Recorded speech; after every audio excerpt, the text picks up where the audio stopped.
Okay, so we're recording. All right, so hi everyone. Thank you for, tuning in to this webinar slash workshop. Um, what we're going to talk about today is going to be how to find and how to access textbook and standardized test prep resources. So obviously, like this is very applicable for people that are, taking like their SATs, ACTs, AP exams, stuff like that. And yeah, so we can just go to the next slide. And just to give you guys an idea of what we're going to discuss today, we're going to start off by, introducing ourselves and the causes that, we support. Then after that, we're going to go into high school specific resources. So like I mentioned, stuff for like the SAT, the ACT, those kinds of exams and topics. Then after that, we're going to go into college resources. Whether or not, you're, a senior or, in college or stuff like that, it's always good to know where you can find, cheap or free resources because those textbooks can get very expensive. So we're going to be going into that. And then at the end, we're going to have a Q&A slash frequently asked questions. So a lot of just general questions that people, might have about finding resources or saving money.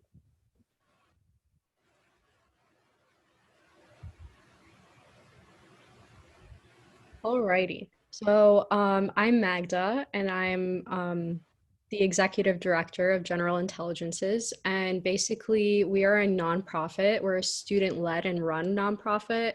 And our goal is to mitigate educational inequality. We do that by providing free academic and professional materials. We host webinars, we make toolkits, bunch of different things on our website as well. I would encourage you to check that out too.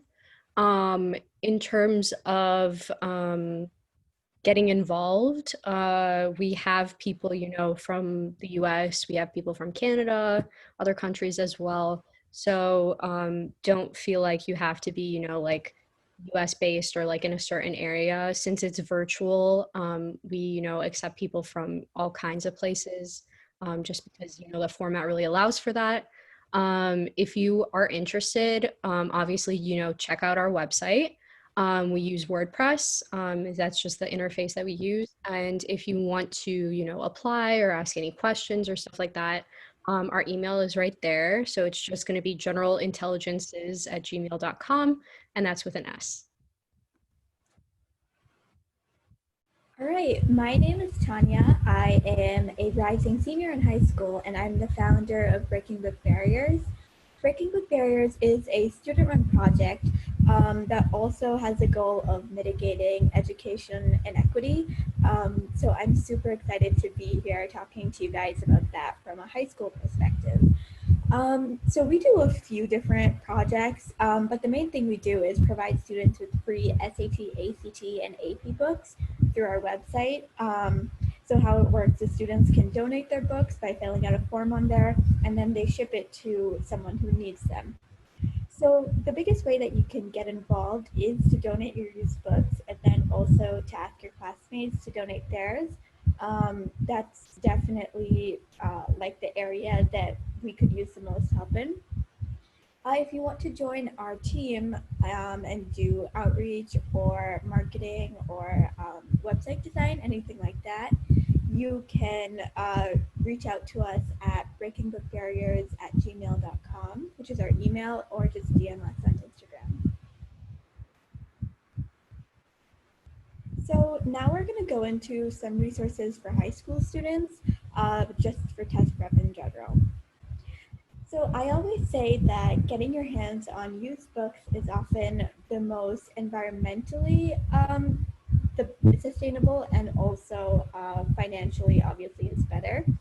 The easiest way is probably just to ask your older friends, people who are seniors or people who are going off to college, who are in college, often love to hand over their used prep books to younger students. And a lot of people don't even write in them, so it's perfect. They're like just like brand new and are super beneficial. On a similar lens, You can also check out used bookstores for cheap deals. I've seen recent books that are being sold for $4, $5, and that's obviously much cheaper than the $20 books you find on Amazon. So online used bookstores or bookstores in your neighborhood are great resources. Another resource is a lot of people share books with their friends, especially if they're taking different test dates. So, for example, if you are taking, let's say, the December ACT and your friend is taking the later ACT, you can just buy one, split the cost, and sort of pass it on once you're done using it. So, that's another option. Another great resource for used books are libraries. There's a lot of test prep books in there, and especially if you go to the library just to take one practice test, for example, or you really are just like flipping through right before your AP exam, that's a great way to get a book and keep it for a short amount of time. And kind of on the other hand, a lot of libraries hold SAT and ACT tutoring nights or practice test nights. And for me, I found that's a great way to keep myself accountable for actually taking these tests and studying and getting help. So check out if your local library holds anything like that. So another really important part of preparing for tests is learning the content as opposed to practice tests and just going through books. Khan Academy is a super well-known one, but I thought I'd put that out there. They have their really great SAT program, which has practice tests specifically for the SAT, and that was created in collaboration with the College Board, so it's super good material. But also, you can also look at Khan Academy for stuff like math questions that you may have, relearning specific topics, and that's always really helpful. I had to mention the multitude of student organizations that provide free tutoring, especially in the time of COVID. A lot of students want to help out. Two of the ones that I know of off the top of my head are Car Tutoring and Beyond the Five, and they provide free tutoring. But check out Instagram, check out like people in your local area, see if they run a student organization that does tutoring or maybe puts out tutoring materials, stuff like that. Another awesome resource is your local NHS or guidance office. Oftentimes, they offer free tutoring, they offer SAT nights like libraries. Um, they even have prep books sometimes, so they're always a great resource if you're stuck. Um, I'm on my final two. So the ACT Academy is very similar to the Khan Academy, but obviously Khan focuses on the SAT. So that's another resource for people who are studying for the ACT. And finally, there's a ton of information on YouTube about test prep tips, both sort of things like, eating breakfast and what to do the night before, but also specific tips for the reading section or the math section. Super Tutor TV is one that really helped me before I was taking my test. So I put that on there, but there are so many different YouTube channels for that. And also, there are a lot of companies that sort of hold events and like give resources, colleges as well. So I thought I'd share a few of the bigger ones on here. The Princeton Review and Kaplan, both of which are big sort of test prep tutoring websites, they often hold free events. This was in a pre-COVID time, but in the future, I'm sure that they will continue to hold events like that. Similarly, colleges sometimes do hold events for students in their area. UC Berkeley and U Chicago, I know, have events for students in California and Chicago respectively. So if you live near a big college, even if it's not those two, definitely like look it up, see what programs they have to help out students who are taking their tests. Also, a lot of colleges have student-run organizations that will tutor high school students and give them advice and stuff like that. So your local university is there to help, and they obviously want you to succeed on these tests. So they're definitely a resource.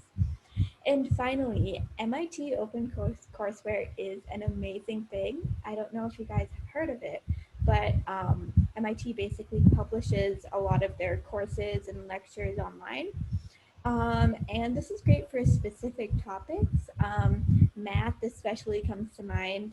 But it's also great if you need a refresher on like some English skills, or for the ACT if you want to brush up on biology, anything like that. But yeah, MIT OpenCourseWare is an amazing resource for that. So I just wanted to sort of wrap up with the high school resources by saying that there are so many free resources out there. And so don't let the resources be an impediment to doing well on these tests. It might take a little bit of searching, but there are definitely tutors and prep books and other forms of support out there for you.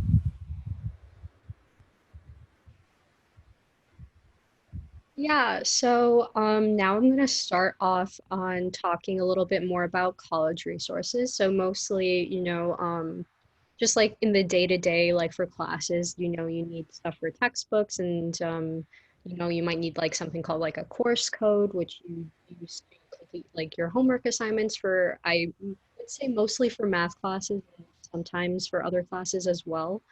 But yeah, so we'll just get right into that.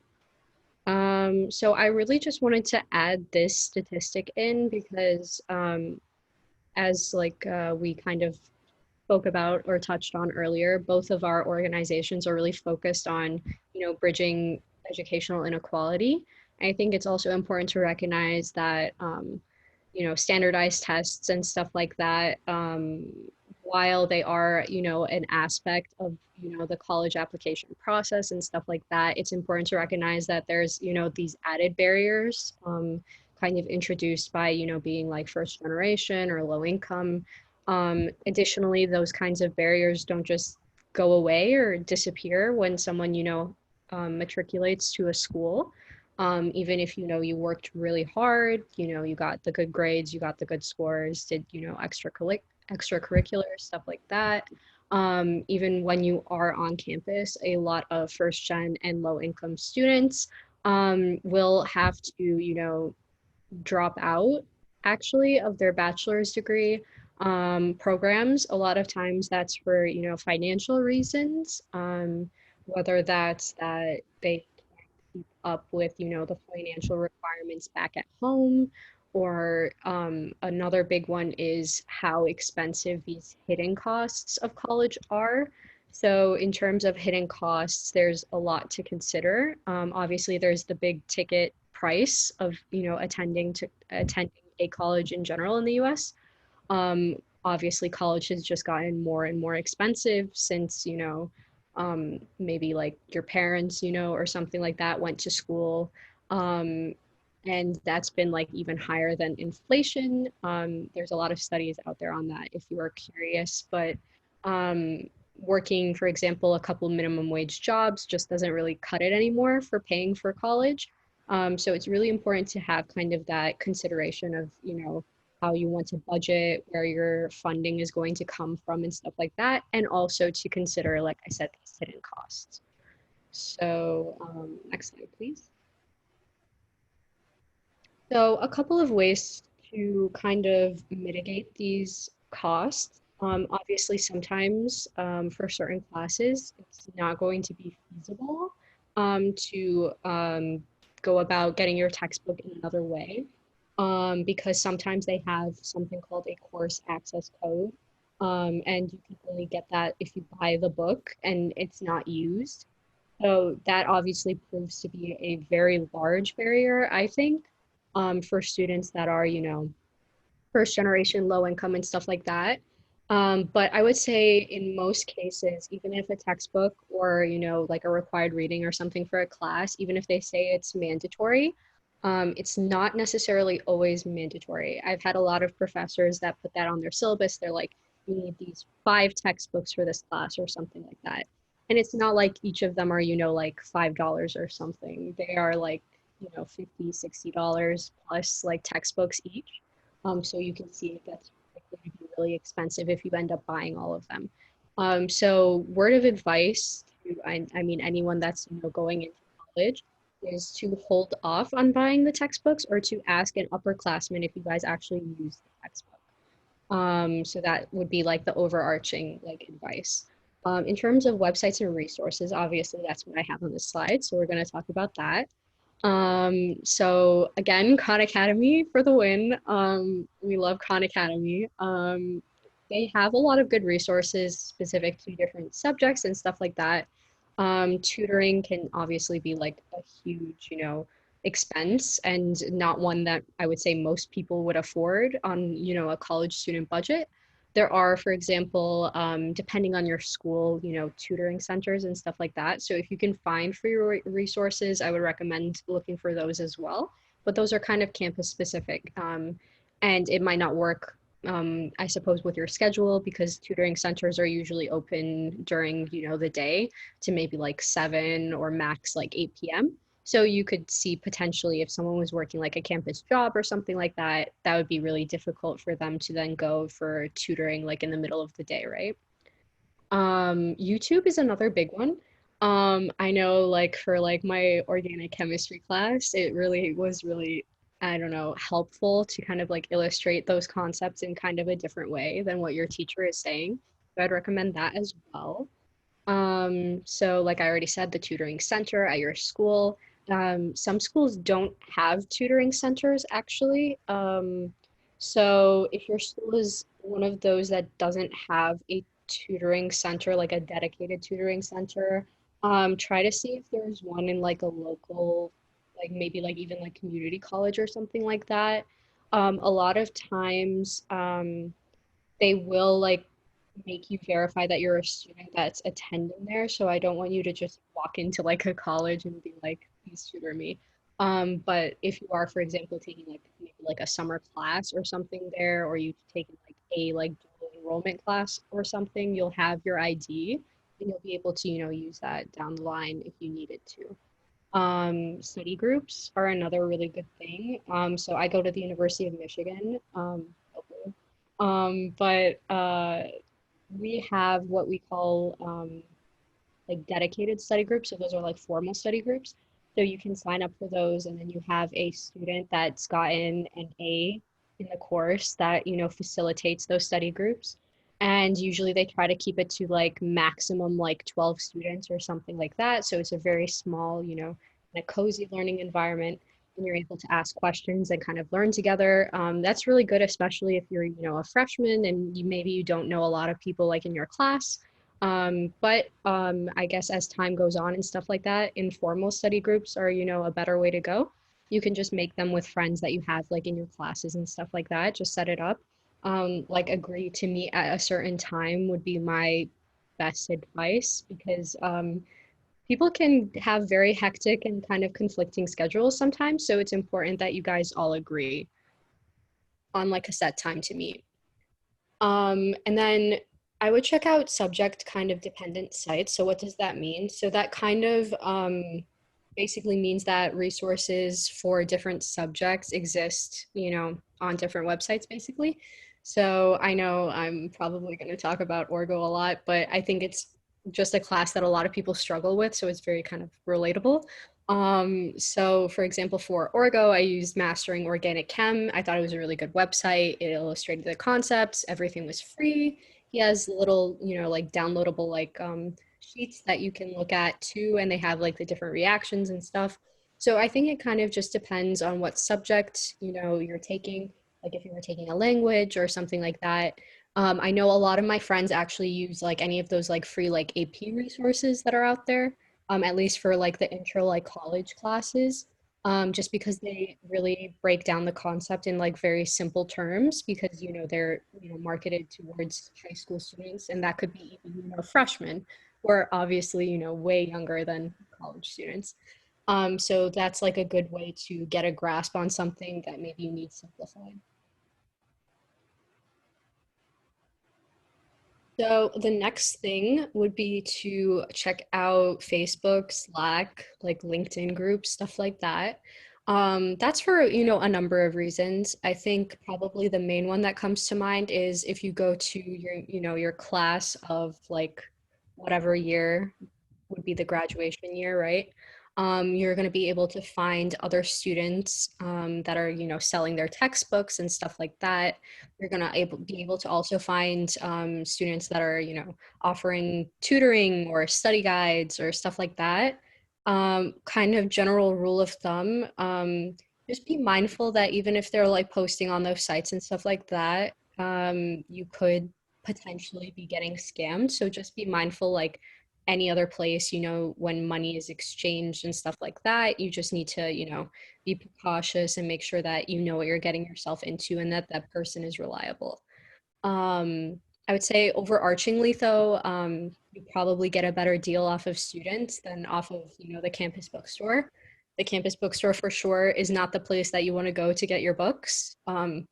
Ever because they're going to be the most expensive ticket price that you could possibly get. If you can find it on Amazon, I would say that's pretty solid. Usually it's cheaper. But if you could find it from another student, they usually like really, really, really break down the price a lot. So like for example, like it could be like $100 textbook for like 20. So that's a good place to check.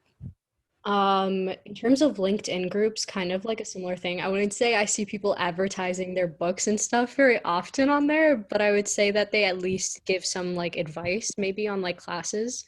And that could still be, useful information because you might be able to then ask them like, this professor for this class, do they heavily like rely on the textbook? Do they like to introduce other readings? What's their style basically, right? So that's important to know.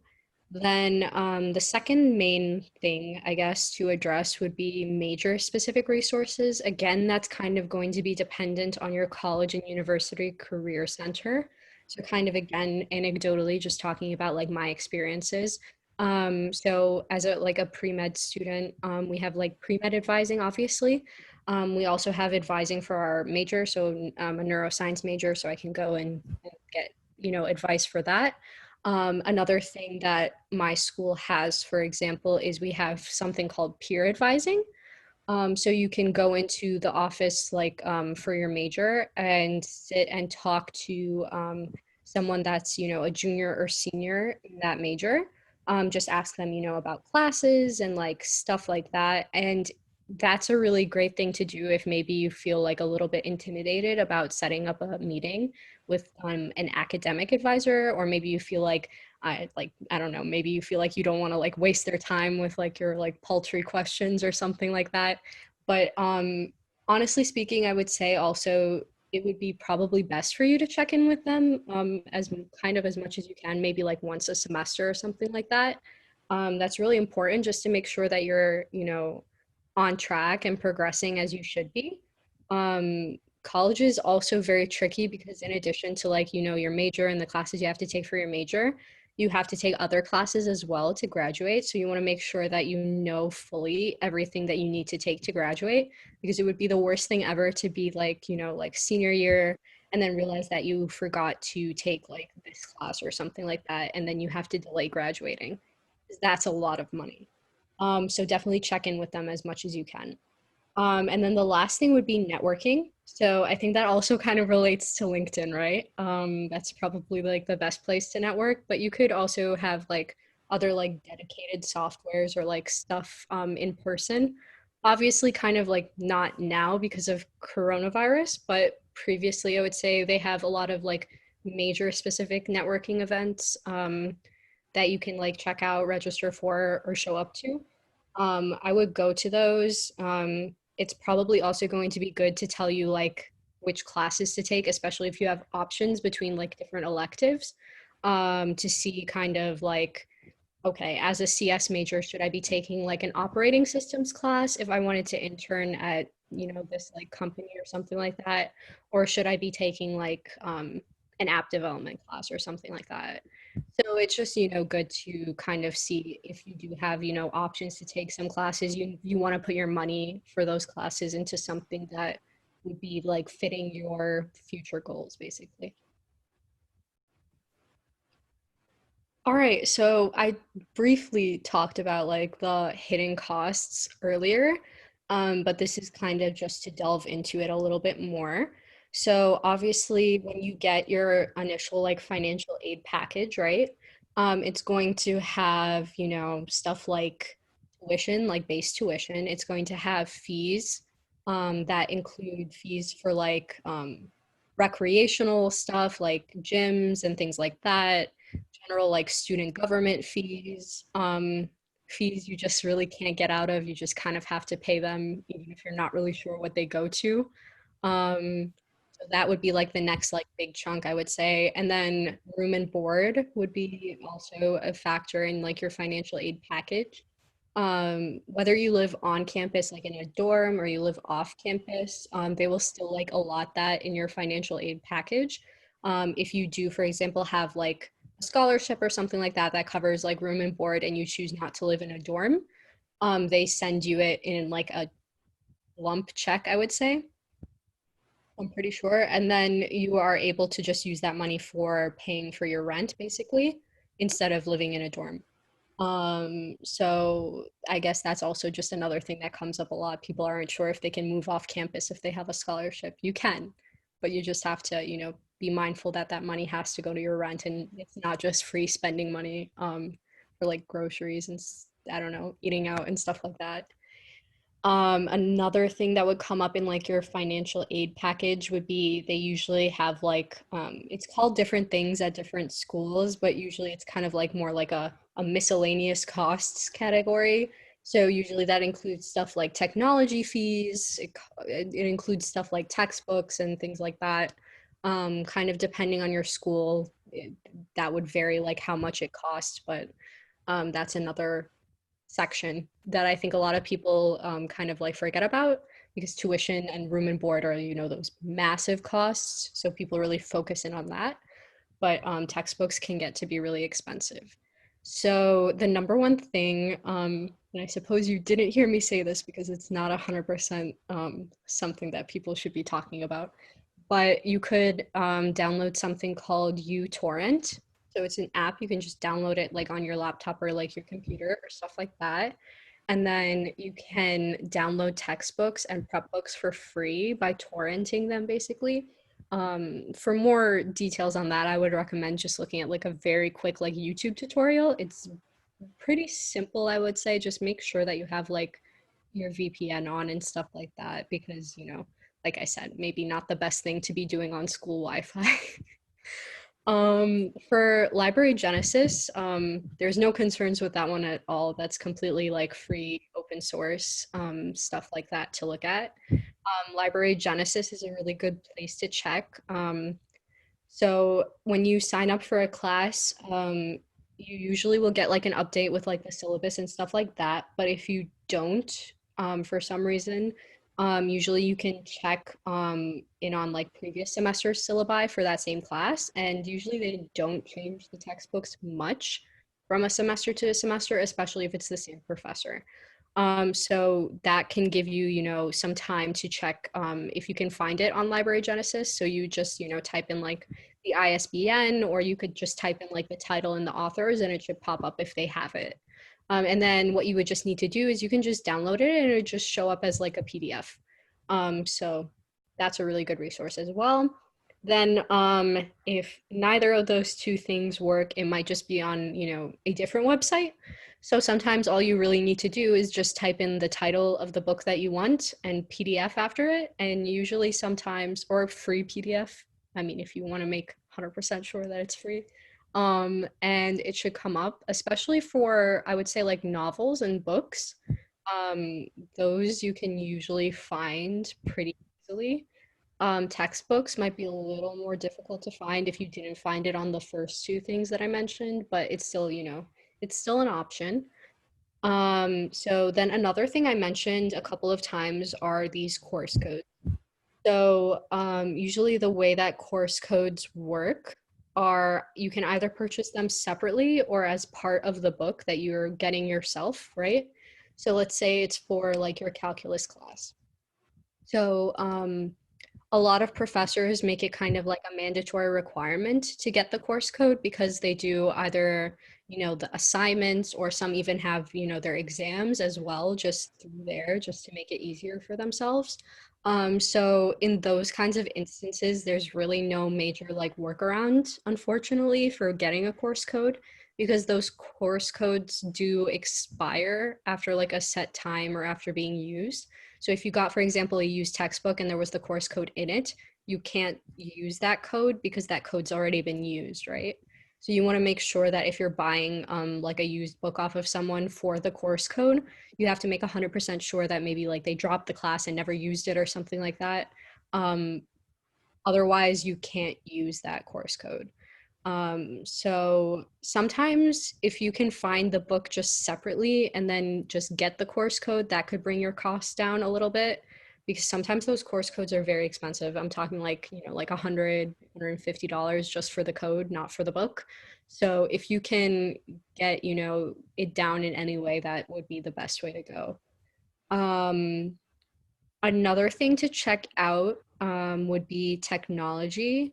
So obviously right now there's, everything is practically shifted online for most people. So it's very important to see if there's, any way you could kind of tackle that, technology gap that you might have. So I know that some schools have something like a free tech program or like a laptop loan program. You would have to be, at a certain like income level for you to qualify for those kinds of programs usually. But if not, you might be able to use like a scholarship or something like that to pay for it if you didn't already have like a reliable device. Because a lot of times people would rely, like back in the day, right, before COVID, people would just go to like the library or stuff like that. Maybe if they didn't have like access to a laptop or desktop computer or stable like Wi-Fi or something like that as well at home. But a lot of libraries and stuff are still closed, but school is obviously still starting up, so that poses a massive difficulty. So I live about like an hour away from Detroit public schools specifically, and I know what they're doing is they're just giving all of their students that are going fully online, they're just giving them iPads for like the semester just so that, they can still complete their coursework and stuff like that. So I'm thinking that if schools didn't have maybe like a previous program for laptops or like technology in general, there might be some that are going to be introducing them for the semester at least. Maybe even if it's just a loan and not a permanent thing. So definitely keep your eyes peeled for that. I know that some like internet providers as well, depending on like your area and your like financial situation, are offering reductions on costs for internet services too. So that would be something important to check out if you are maybe doing a completely online semester, right? And you are a bit concerned about maybe paying for like a more stable internet connection. I know a lot of people, for example, in more like remote areas, for example, that might be like a really big substantial cost because when you live in an area which is, very remote, you might not have like the best, services in that area. It might like cut out a lot, and Zoom must be like a nightmare because it's video streaming, right? So that would be something to check out for sure. When libraries open up again, a lot of them are doing something called like basically like expanding like the range in which you can use their Wi-Fi just to be, extra helpful to students. So like for example, I know like local community colleges in my area, what they're doing is they've expanded like their Wi-Fi like reach basically so that students can basically roll up in like their car or like just show up and stand outside or something like that with like a device and still be able to log into their Wi-Fi. And that's really good, I think, just in case, things are still closed, they'll still have access to it and be able to submit their stuff. And then the last thing would be scholarships. So these can be really great, especially if you need them for like a targeted expense. Like, for example, maybe if you're looking at like $1,000 scholarship, that would be really great to put into like a tech expense or maybe like a couple of textbooks or something like that, right? Obviously, that's not even going to come close to covering like your full tuition, but it's still going to be, it's going to be helpful. But you need to be careful if you have like certain like financial packages.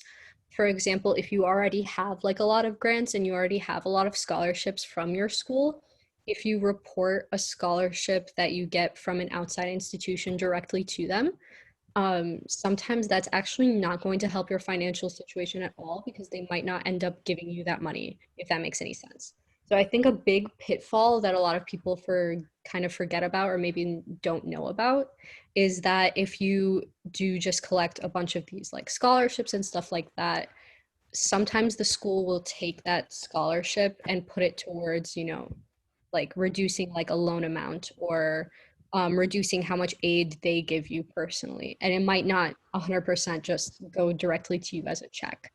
So I think that's another thing to keep in mind is to kind of see like what your financial situation is looking like the year before you apply, because that's going to be like those are like the tax returns basically that they base your financial aid off of. They base it off of the previous year before, you have like applied. So for example, if you're applying for financial aid this year, it would be last year's like tax returns and stuff like that, right? This year would be a unique situation because a lot of people's financial situations changed, but for the most part, it's like the last financial year. So you want to make sure that if you are getting like grants and maybe like your like tuition is fully covered or something like that, you want to make sure that you don't reduce your aid by any way, because if you reduce your aid, that's not really going to help you at all. It kind of just basically just benefits the school. So you've written like that essay, you've done the work, you've gotten the scholarship, but it basically doesn't trickle down to you at all. So if you can do something for like a cash prize, or if you can do something and it doesn't necessarily go and get reported directly to your school and then given to you, maybe if it's like a check directly to you, that would be like the best way to go about it, like financially, just because then you don't have to essentially like tell them about it and they don't have to factor it into like your FAFSA stuff. But yeah, so I think that's another big hidden cost. Alrighty. So kind of we're going to do more of like a frequently asked questions, but if yeah, so if anyone wants to say something, they can put it like in the chat. But other than that, I will just go into like some like frequently asked questions. So kind of to make this a little bit more applicable to like standardized test prep, I guess. Um, Between like the SAT and the ACT, I would say the cost of like signing up for those exams and the costs of preparing for those exams are very similar. Sometimes I think that it depends on your school district whether or not they provide you like with like one school sponsored SAT or ACT like sitting. A lot of people do take it more than once, I would say. Um, or they might prefer like one kind of test over another. So for example, like my school district, they did SAT, but I didn't really like the SAT that much, so I ended up doing the ACT. And I got a 34, so it was like better for me to do the ACT than the SAT basically. So I think it kind of just depends. I would say the earlier of a start you can get on looking into which exam you want to take, the better, because then you can have more time to look for like Tanya was saying, all of those free resources. And a lot of them are kind of dependent on the style of the exam, because as much as they want to say that the content is just going to be testing your knowledge, a big factor of both of those exams is also how they say the questions and what kind of ways you can kind of study for how to take those exams, basically. So, for example, for SAT, they do have kind of like a list of like stuff, for example, for like the math section. So they have like, they have like heart of algebra or like, the different kinds of like sections or overarching like topics you can study for. So I think that's a really good way to study, and to see if like you're weak in like a certain type of question. I would say like similar thing for ACT. ACT is a little different just because it has, obviously like more sections technically. Um, but I did a very similar thing, especially for like the science section of like I would say science section and also like the reading section as well. A lot of those are more strategy than anything. Because for example, like you have like a very limited time purposely for the exam, right? So the best thing would be to, kind of look over strategies and things like that. I think a lot of people also advise you to take like practice exams, like leading up to it. I didn't actually take like any like full practice exams when preparing. Um, but I think I would still recommend it. I would say like for most people, you should probably definitely do that. You're definitely going to need to do that if you're thinking of going to any site kind of like grad school for like the GRE or for like the MCAT or stuff like that. Those are not exams that you can just like wake up and just take. They're just way more challenging to prepare for because they have so much more content, right? So it would be better to build, a good work ethic like early on, basically. Uh, Interesting, because the only way that I personally studied for these tests were to just take practice exams. Like, I didn't do any content preparation. So it was literally like every week I would take an exam and then, review it and stuff. But I did want to briefly touch on test fees. So, obviously, you already mentioned the ACT and the SAT test fees just to sign up to take them. Um, if you are eligible for a fee waiver or reduction, definitely take advantage of that. And I guess ask your guidance counselor if you're not sure if you are. Since I know at my school, guidance counselors do help with that. And also, a lot of people do take SAT subject tests for college. Maybe not this upcoming cycle at all, really, but in general, they do. And the advice I have for that is you can take between 1 and 3 subject tests, and you sign up like online and whatever a few months beforehand. But then when you get to the test site, you can change your mind. You can change the number of tests you're taking, and you can change the types of tests you're taking. So a piece of advice for that not a lot of people really know is that it's better to just sign up for one SAT subject test if you're not sure if you want to add another. So for example, I knew I definitely wanted to take math too, and I thought I wanted to take physics, but I wasn't sure really if I wanted to. I didn't really need it. It would just be kind of as an extra thing. So what I did is I signed up just for math too, and then when I got there, I could make the decision on whether to take physics or not. Um, and if you add a test, then you do pay, obviously. But if you decide to not take a test, say if you already signed up for two, but you only take one, then it's really hard to get a refund. So, like, if you're in that situation, um, just keep that in mind. I know friends who didn't take all 2 or 3 of the subject tests they signed up for, and they couldn't get a refund from the college board. yeah, I think like another thing like kind of just touched on is that like this upcoming cycle is going to be like a little bit strange. I know like a lot of schools are like coming up with announcements now and stuff like that about whether or not they're going to be like test optional basically for like the upcoming cycle. Kind of depending on how things go, that might kind of continue maybe for like another cycle as well. But I think it's still, very important to kind of be prepared just in case that doesn't happen, right? Um, Also, yeah, I would also check on seeing if you need to take like subject tests. I would say like a lot of like schools would require them, but it also would depend on kind of like also like maybe like the major and stuff that you're trying to go for as well to determine what would be like a good subject test to take. So those are kind of the subject tests are basically to demonstrate mastery in those kinds of things, right? So if you were, for example, applying to like, I don't know, like engineering or something like that, while it would be great to take maybe like ones that are related to like language arts or like languages or like whatever stuff like that that isn't like math and like science. Um, a lot of times they would prefer, I guess, to see stuff that would be like you got like a very good score on like math, and not even just math one, but like math and stuff like that. So that's just like another thing, I guess, to keep in mind as well.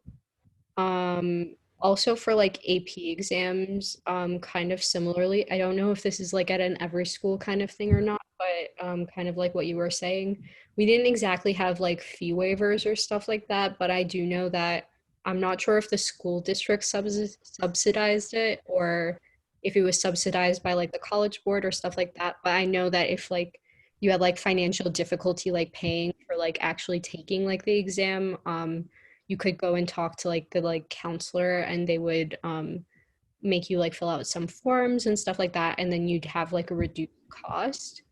So I think that's also another thing to check in with and see because I think that it's very important if you can to, get like help if you need it. Um, I also did actually IB, so like that's like a separate program, but we did like a couple of like AP tests here and there, kind of if you wanted to just do credits like on the side.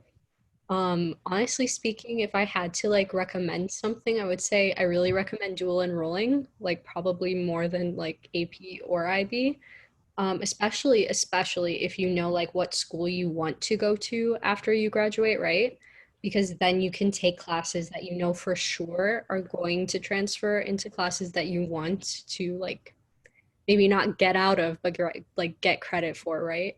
Um, like I would say that that's like my biggest advice. If you're not really sure about like what school you want to go to, then I mean, it's maybe a little less helpful because schools differ on like what kind of credits they accept from dual enrollment or how many credits they accept as well. So they always do limit how many credits they accept. Otherwise, you'll get considered as a transfer student rather than as a, like an incoming freshman. So that's another thing to consider. Usually, it's not more than like something like 40 or 50 credits or something like that. That would be like their max. It kind of depends on the school and the program. Um, but yeah, so that's another thing to keep in mind for both of those things. Um, in terms of like IB exams and like preparing for those if your school does them, there are technically like IB exam books, like for like studying and stuff like that. My school didn't really per se use those. We kind of I guess the professors like structured their classes around those books and like the contents and stuff like that, but we didn't like just use those books to like study on like a day-to-day basis, right? So I don't necessarily think that you need that. Kind of, I suppose, in the same thread of studying for like the SATs and stuff like that, the best way to study for IB exams is to take past exams because a lot of times you just want to get a feel for how they ask questions. Like you might be like comfortable with like the calc content or something like that, but you might not know like how they exactly phrase a question or something like that. And a lot of times it's not really 100% about the content so much as it's about answering in a way that they want to see and like using the words and like kind of like, explanations and stuff that they're looking for basically. So that's very important to consider too. Um, I'm trying to think of if there's anything else to touch on for like standardized test prep. Um, I think that would be it for standardized test prep for high school. I know if you were looking for resources for standardized test prep for college, it would kind of be like a similar thing in a sense. You can find actually like a lot of like the test prep books like at like your like college's like library. I think a lot of people don't know that, but like you can like just check them out and stuff like that, and you don't even have to buy them.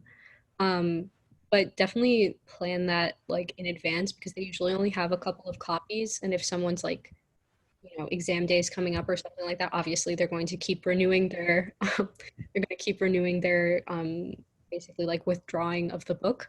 So you might not get your hands on it for like a while. So just kind of like plan on not having access to it exactly at the time that you want it. And I think that that's pretty much like what you can do for that. And then for like stuff like MCAT prep, there's a lot of different like websites and like organizations you can check out for that. I'm actually involved in one called Free the MCAT. You should check that out, freethemcat.com slash or .org, sorry.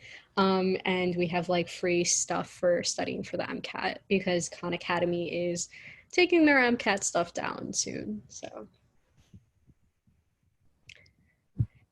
all right. Yeah, I think that's about it from me. But it was really great. I really am glad that we got to do this and share resources.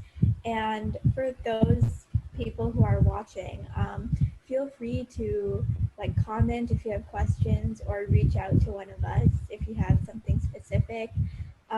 We'd love to talk with you more. Yeah, absolutely. It was really great chatting with you, Tanya. And hopefully the recording, fingers crossed, worked.